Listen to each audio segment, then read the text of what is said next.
आज से लगभग 8000 वर्ष पहले त्रेता युग में राम रावण युद्ध के दौरान पूरी वानर सेना मेघनाथ से परेशान थी।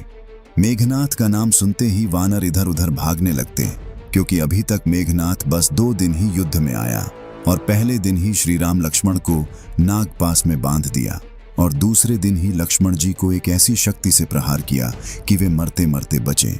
पर तीसरे दिन युद्ध शुरू होने के बाद भी मेघनाथ कहीं दिख नहीं रहा था, क्योंकि वो तो असल में रात से ही अपनी कुलदेवी निकुंभिला की तांत्रिक पूजा कर रहा था। यह बात जब विभीषण जी को अपने गुप्तचर से पता चली तो उन्होंने सारी बात श्री राम लक्ष्मण को बताई कि अगर मेघनाथ का यह तांत्रिक यज्ञ सफल हो जाता है तो वह अमर हो जाएगा और कोई भी उसे मार नहीं पाएगा। दरअसल बाल्यकाल में ही मेघनाथ जब दैत्य गुरु शुक्राचार्य से सारी तांत्रिक सिद्धियां और दिव्यास्त्र प्राप्त कर लेता है और अपने घर लंका आता है तो उसे पता चलता है कि उसके पिता लंकेश रावण का देवराज इंद्र से युद्ध चल रहा है और कुछ समय उपरांत ही एक सेवक संदेश लाता है कि देवराज इंद्र ने रावण को बंदी बना लिया है। यह सुनकर वह आग बबूला होकर स्वर्ग पर अकेले ही आक्रमण कर देता है और शुक्राचार्य के दिए तांत्रिक सिद्धियों से एक माया जाल फैलाता है और छल से अपने पिता रावण को मुक्त कर देता है। और फिर रावण और मेघनाथ दोनों मिलकर इंद्र से युद्ध करने लगते हैं।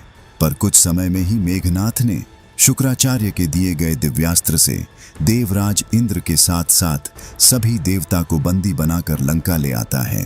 देवता के बंदी बन जाने से पूरी सृष्टि में असंतुलन फैल जाता है, इसलिए ब्रह्मा जी स्वयं लंका आते हैं और मेघनाथ को कहते हैं कि वो सभी देवता को मुक्त कर दें। इस पर मेघनाथ ब्रह्मा जी से कहता है कि अगर आप मुझे अमरता का वरदान दें तो ही ऐसा संभव है।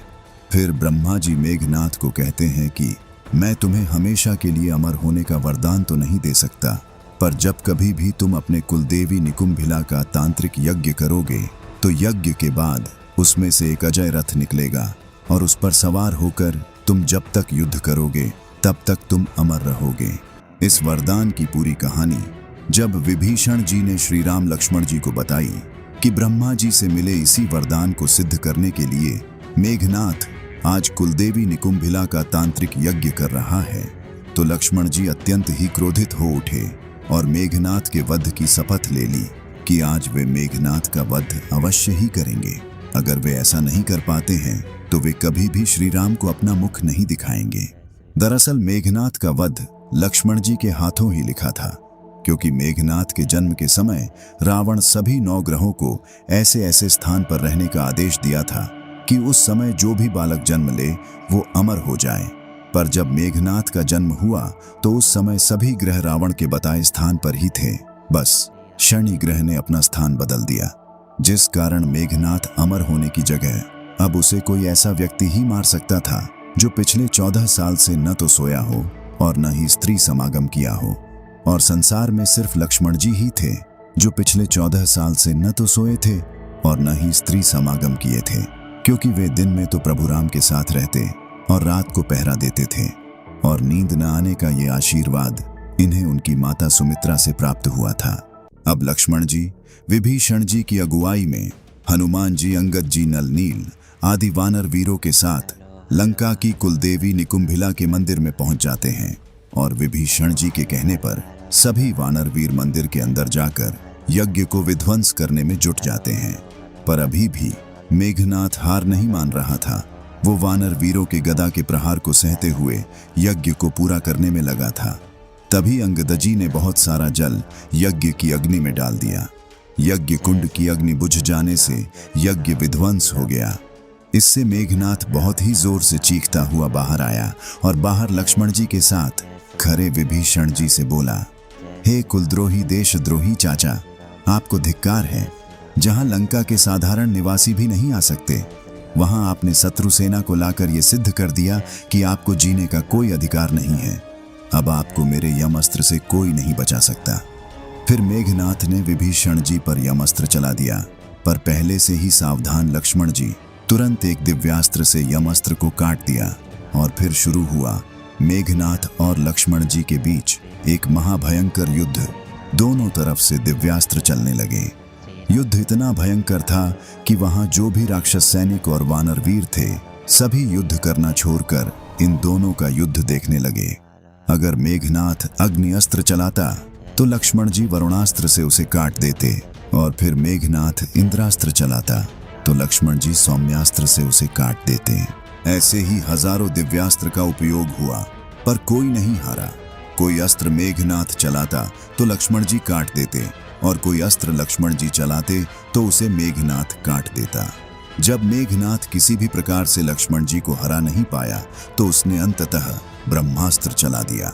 अपनी ओर ब्रह्मास्त्र को आता हुआ देख लक्ष्मण जी ने हाथ जोड़कर ब्रह्मास्त्र को प्रणाम किया, इसलिए ब्रह्मास्त्र लक्ष्मण जी को प्रणाम कर लुप्त हो गया। इसे देखकर मेघनाथ को बड़ा ही आश्चर्य हुआ, और फिर उसने भगवान शिव का प्रलयंकारी पाशुपतास्त्र का आवाहन कर लक्ष्मण जी पर छोड़ दिया। फिर लक्ष्मण जी ने भगवान शिव का ध्यान कर पाशुपतास्त्र को प्रणाम किया, तो पाशुपतास्त्र भी लक्ष्मण जी को प्रणाम करते हुए लुप्त हो गया। और तब मेघनाथ अत्यंत क्रुद्ध होकर संसार की अंतिम और सबसे भयानक भगवान नारायण का सुदर्शन चक्र लक्ष्मण जी पर चला दिया। पर सुदर्शन चक्र लक्ष्मण जी की परिक्रमा कर लुप्त हो गया, और इतना देखकर मेघनाथ को विश्वास हो गया कि श्री राम और लक्ष्मण मनुष्य नहीं, स्वयं भगवान हैं। और इसके बाद मेघनाथ युद्ध भूमि से गायब हो गया। इस पर लक्ष्मण जी को लगा कि मेघनाथ युद्ध भूमि छोड़कर भाग गया, पर विभीषण जी ने उन्हें समझाया कि वह बड़ा ही मायावी है, हमें सावधान रहना चाहिए। लक्ष्मण जी सावधान होकर मेघनाथ को इधर उधर खोज रहे थे, पर दरअसल मेघनाथ तो लंका गया था अपने पिता लंकेश रावण को ये बताने की श्री राम और लक्ष्मण नर नहीं, कोई अवतार है जिस पर ब्रह्मास्त्र, पाशुपतास्त्र और सुदर्शन चक्र का भी कोई असर नहीं हुआ।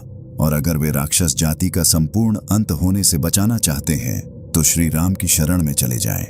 पर अहंकारी रावण को ये बातें अच्छी नहीं लगी, और वो मेघनाथ को कायर बोल दिया। इससे मेघनाथ क्रोधित होकर पुनः युद्ध भूमि में आ गया, और फिर शुरू हुआ लक्ष्मण और मेघनाथ का अंतिम युद्ध। अब फिर माया और दिव्यास्त्र से मेघनाथ लक्ष्मण जी से युद्ध करने लगा, और अब वो वानर वीर को भी क्षति पहुंचाने लगा। इससे क्रोधित होकर लक्ष्मण जी ने एक बाण को राम जी की शपथ दिलाकर मेघनाथ की तरफ छोड़ दिया, और कुछ ही समय में मेघनाथ का सिर कटकर भूमि पर गिर गया।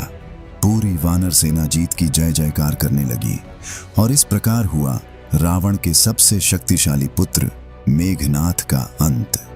और ये वीडियो जिसमें हम देखेंगे कि क्यों मृत्यु के बाद एक हनुमान भक्त को नर्क की सबसे भयावह वैतरणी नदी की यात्रा पर जाना पड़ता है और क्या होता है उसके साथ।